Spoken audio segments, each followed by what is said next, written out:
Zerifa NIM 2023814036 dari kelas A.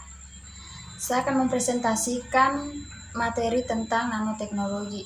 Yang pertama, sejarah teknologi nano. Nanoteknologi, teknik material dalam skala nano karena fenomena yang terkait dengan struktur kasar pada 1 sampai kisaran 100 ukuran nm, di mana sifat material biasanya berbeda daripada molekul sebanding atau bahan massal. History of Nanotechnology. Awal resmi gagasan yang dikenal hari ini sebagai nanoteknologi terjadi pada tahun 1959 ketika Richard Feynman 1918 sampai 1988 menerbitkan disertasinya Ada Banyak Ruang di Bawah. Dalam karyanya, Richard Feynman menggambarkan gagasan untuk menciptakan hal-hal yang keluar dari potongan-potongan kecil daripada membuat hal-hal kecil seperti sejauh ini pada waktu itu. Ide utamanya adalah untuk struktur atom seperti yang berguna meskipun ia tidak pernah menggunakan kata nanoteknologi. The structure of nanotechnology dibedakan oleh sifatnya interdisipliner.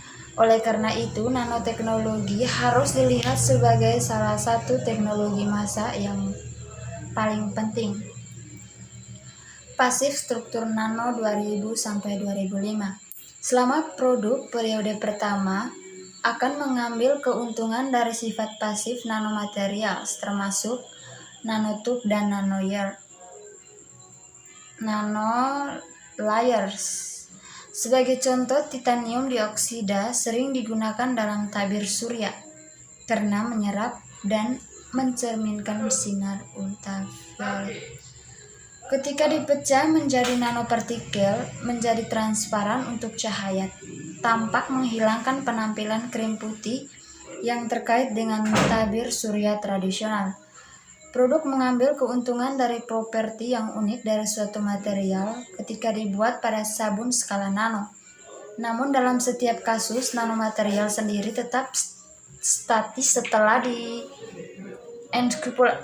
enskapsulasi ke dalam produk. Development of Nanotechnology. Aktif struktur nano 2005 sampai 2010. Aktif struktur nano mengubah kondisi mereka selama digunakan, merespon dengan cara predikabel terhadap lingkungan sekitar mereka. Sebagai contoh, nanopartikel mungkin mencari sel kanker dan kemudian melepaskan obat terpasang. Produk dalam fase ini memerlukan pemahaman yang lebih besar tentang bagaimana struktur sebuah nanomaterial menemukan sifat dan kemampuan sesuai dengan desain bahan yang unik. Mereka juga meningkatkan manufaktur lebih maju dan tantangan penyebaran. Sistem Nanosystem 2010 sampai 2015. Pada tahap perakitan nanotools bekerja sama untuk mencapai tujuan akhir. Sebuah tantangan utama adalah untuk mendapatkan komponen utama untuk bekerja sama dalam jaringan, mungkin bertukar informasi dalam proses. Sebagai contoh, perangkat nano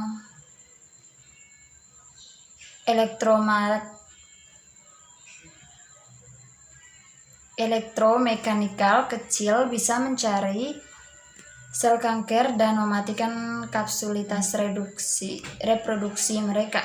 Pada tahap ini, kemajuannya disignifikan dalam merabitika, bioteknologi, dan teknologi informasi generasi baru akan mulai muncul pada produk. Development of Nanotechnology. Molekul nanosistem 2015-2020. Tahap ini melibatkan desain cerdas perangkat molekul dan atom yang mengarah ke pemahaman belum pernah terjadi sebelumnya dan kontrol atau blok bangunan dasar dari segala sesuatu alam dan buatan manusia. Sebagai contoh, nanovirus bisa berkeliaran di tubuh, memperbaiki DNA dari sel yang rusak, pemantauan kondisi vital dan menampilkan data dalam bentuk yang mudah dibaca pada sel-sel kulit dalam bentuk mirip dengan tato. Pada tahap ini, satu produk akan mengintegrasi sebagai kapasitas termasuk pembangkit listrik independen, pengolahan informasi dari komunikasi dan operasi mekanis. Pembuatan menyiratkan kemampuan untuk mengatur ulang blok bangunan dasar dari materi dan kehidupan untuk mencapai tujuan.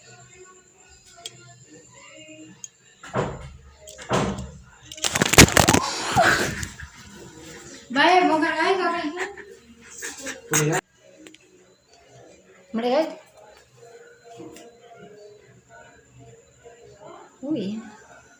kon, sangka itu.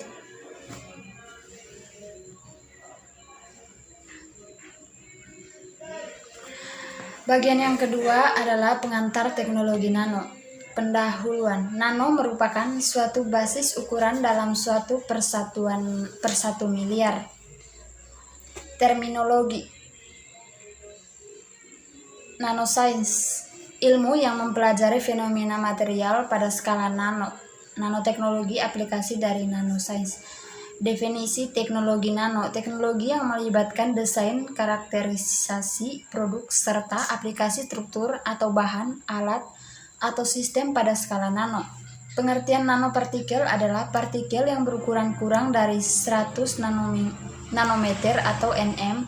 Sebagai catatan, lebar dari suatu atom berkisar antara 0,1 sampai 0,5 nm. Jadi rata-rata suatu nanopartikel terdiri dari 10 sampai 105 atom.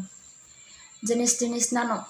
Bahan berstruktur nano atau nanostruktur terdiri dari unsur yang strukturnya kontinu, kurang lebih dimensi berukuran dalam skala nano lebih dari 100 nm, bukan struktur dari suatu atom atau molekul. Objek nano. Nanopartikel, nanofiber, nanoplate, nanoroot, nanofir, nanotube, nanoherbal, nanokomposit, bahan matriks tambah objek nano. Nanofabrikasi different atom by atom dan selfishly perakitan molekul secara mandiri. Karakteristik nanoteknologi. Nanomaterial merupakan material mempunyai ukuran dan skala nanometer yang berkisar antara 1 sampai 100 nm. Banyak orang yang tertarik dengan nanomaterial karena dengan ukuran nano, sifat material lebih menguntungkan daripada ukuran besar. Rekayasa material nanopartikel pada dasarnya adalah rekayasa pengendalian ukuran, bentuk, dan morfologi serta penataan material pada ukuran nanometer yang menentukan karakteristik nanopartikel hasil sintesis. Karakteristik material dapat menjadi berbeda setelah menjadi nanomaterial. Dalam hal ini ada dua alasan. Yang pertama, nanomaterial memiliki surface area besar daripada material awalnya. Hal ini dapat meningkatkan reaktivitas kimia dan meningkatkan kekuatan sifat elektronik. Yang kedua, efek kuantum yang mendominasi bahan dari nanoskala, terutama pada pengaruh optikal dan sifat magnetik material. Jenis nano. Nanotube adalah material berbanyak silinder dengan ketebalan kulit silinder kurang dari 100 nm. Material nano ini dapat memiliki kapasitas pengantar listrik hingga 1 miliar amps per cm persegi, sedangkan sifat mekaniknya mencapai 20 kali lebih kuat dari sifat mekanik baja alloy yang berkualitas tinggi. Nanowire merupakan material pada anorganik berbentuk seperti kabel yang dapat dibuat silikon, oksida seng, ZnO, dan berbagai logam lain. Nanowire memiliki sifat optik dan listrik yang sebagaimana nanotube. Sebagai contoh, nanowire dapat mengemiskan sinar laser berlaku sebagaimana fiber optik. Manfaat material berskala nano. Yang pertama, untuk kesehatan. Komunitas penelitian biologis dan medis telah mengapresiasi atau memanfaatkan sifat untuk namonetis untuk berbagai aplikasi. Kontras agen atau kontras agen untuk pencitraan sel dan terapi untuk mengobati kanker. Nanoteknologi on a chip, drug delivery device, kosmetik yang dapat melindungi diri dari bahaya sinar ultraviolet, lingkungan hidup, menggunakan partikel nano meningkatkan efisiensi untuk menyerap kontaminan dari relatif murah dibandingkan dengan cara hujan tradisional dan metode filtrasi. Elektronika dan salah satu aplikasi dalam elektronika adalah sebagai memori strength. Kerugian material berskala nano. 1. Kemungkinan hilangnya pekerjaan di industri pertanian dan manufaktur tradisional. Yang kedua, dapat membawa jatuhnya pasar tertentu karena penurunan nilai minyak dan berlian karena kemungkinan mengembangkan sumber energi alternatif yang lebih efisien dan tidak akan memerlukan penggunaan bahan bakar fosil. Ini juga berarti bahwa karena orang-orang sekarang dapat mengembangkan produk-produk pada tingkat molekuler, berlian juga akan kehilangan nilainya karena sekarang dapat diproduksi secara massal. Yang ketiga, senjata atom sekarang dapat lebih mudah diakses dan dibuat menjadi lebih kuat dan lebih merusak.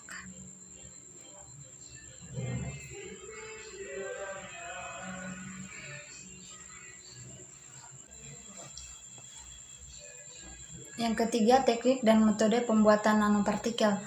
Pendahuluan. Nanopartikel merupakan partikel kulit kecil yang dibuat dari polimer non-biodegradable dan biodegradable.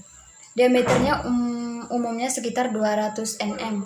Secara umum, nanopartikel dapat dibedakan menjadi dua tipe nanopers yang merupakan sistem matriks.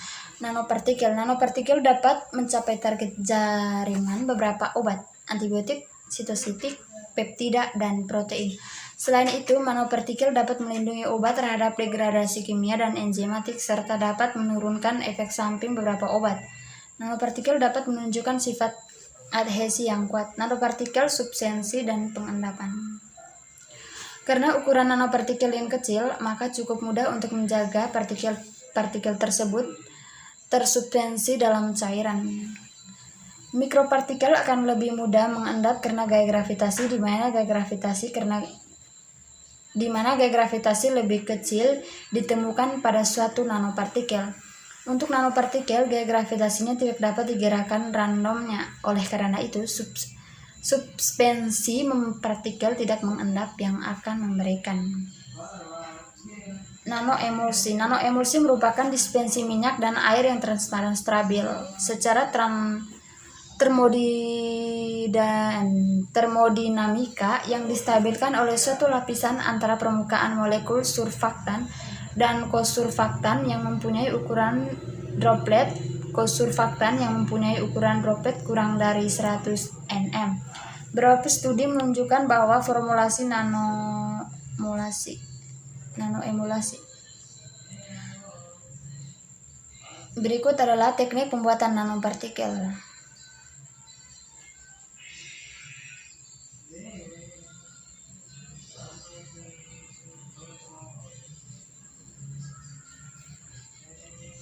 Karakterisasi. SM merupakan salah satu jenis Microsoft elektron yang menggunakan berkas elektron untuk menggambar profil permukaan benda. Prinsip kerja SEM adalah menambahkan permukaan benda dengan berkas elektron berenergi tinggi. Permukaan benda yang dikenai berkas elektron akan memantulkan kembali berkas tersebut atau menghasilkan elektron sekunder ke segala arah. Penentuan distribusi ukuran partikel. Ketika kita amati foto SM untuk sampel partikel, tampak bahwa ukuran partikel bervariasi dari yang sangat kecil hingga yang ukuran besar. Hampir tidak mungkin membuat partikel dengan ukuran segar. Ketika para ahli mengatakan berhasil membuat partikel.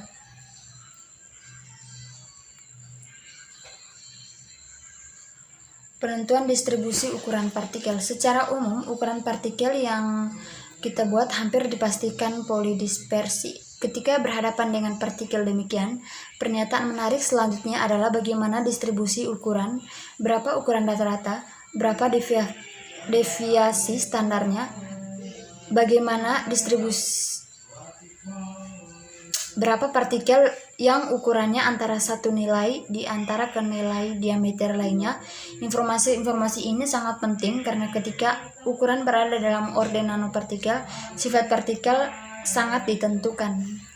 Karakteristik TEM Transmission Electron Microscope merupakan adalah yang paling teliti yang digunakan untuk menentukan ukuran partikel karena resolusinya yang sangat tinggi. Partikel dengan ukuran beberapa nanopartikel dapat diamati dengan jelas menggunakan TEM. Bahkan dengan high resolution TEM, kita dapat mengamati posisi atom-atom dalam partikel. Karakteristik AFM Atom Force Microscope termasuk mikroskop canggih yang sederhana pengoperasiannya. Prinsip kerja AFM sangat sederhana dan dapat dipahami hanya dengan konsep fisika dasar. AFM tidak memerlukan sistem vakum, tegangan tinggi, maupun fasilitas pendingin, seperti pada SEM dan TEM. Karakteristik sinar X. Sinar X adalah gelombang elektromagnetik dengan panjang gelombang sekitar 1 sampai 10 m. Panjang gelombang ini kira-kira jarak antara atom dan kristal. Oleh karena itu, sinar X dapat difraksikan oleh atom-atom dalam material berbentuk kristal dengan mengamati pola difraksi sinar X yang dihasilkan. Karakteristik DMA Differential Mobility Analyzer merupakan alat yang dapat digunakan untuk menentukan distribusi ukuran partikel aerosol, partikel udara. DMA dapat digunakan untuk mengukur distribusi partikel dari ukuran sekitar 2 nm hingga ratusan nanometer.